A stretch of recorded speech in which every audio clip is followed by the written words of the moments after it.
সাইফুর রহমান তাকির কণ্ঠে এবারে আমরা কালামুল্লাহ শরীফের তিলাওয়াত শুনবো ইনশাআল্লাহ। আসসালামু আলাইকুম ওয়া রাহমাতুল্লাহি ওয়া বারাকাতুহু। আউযু বিল্লাহি মিনাশ শাইতানির রাজীম। বিসমিল্লাহির রহমানির রহিম।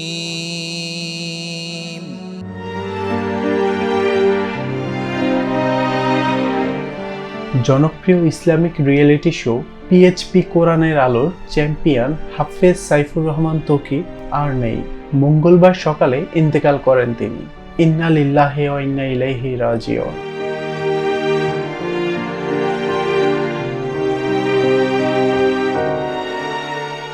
অল্প বয়সেই কোরআন তেলাওয়াতের মধ্য দিয়ে মুগ্ধ করেছিলেন লাখো দর্শক। অনন্য উচ্চারণ, সুমধুর কণ্ঠস্বর আর আল্লাহর প্রেমে ভরা উপস্থাপনায় তিনি জয় করেছিলেন সবার হৃদয়। এনটিভি প্রচারিত পিএইচপি কোরআনের আলো অনুষ্ঠানে 2014 সালে প্রথম হন তিনি এবং আন্তর্জাতিক হিফজুল কোরআন প্রতিযোগিতায় প্রথমও হন তিনি।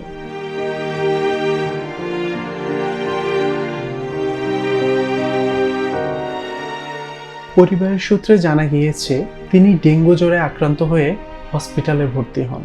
পরে ওনার অবস্থার অবনতি ঘটলে তাকে মুগদা হসপিটালে লাইফ সাপোর্টে রাখা হয়। গত 2 দিন লাইফ সাপোর্টে মৃত্যুর সঙ্গে যুদ্ধ করে সকালে শেষ নিঃশ্বাস ত্যাগ করেন হাফেজ সাইফুর রহমান ত্বকী।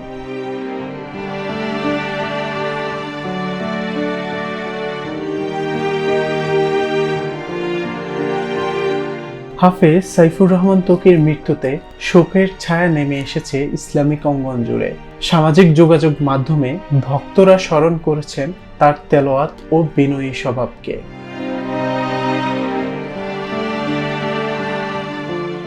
এক তরুণ হাফেজের চলে যাওয়া যেন জাতির জন্য এক অপূরণীয় ক্ষতি। আল্লাহ তাআলা তাকে জান্নাতুল ফেরদাউস দান করুন, এই প্রার্থনা করছে কোটি ভক্তদের হৃদয়। News desk, global voice 24।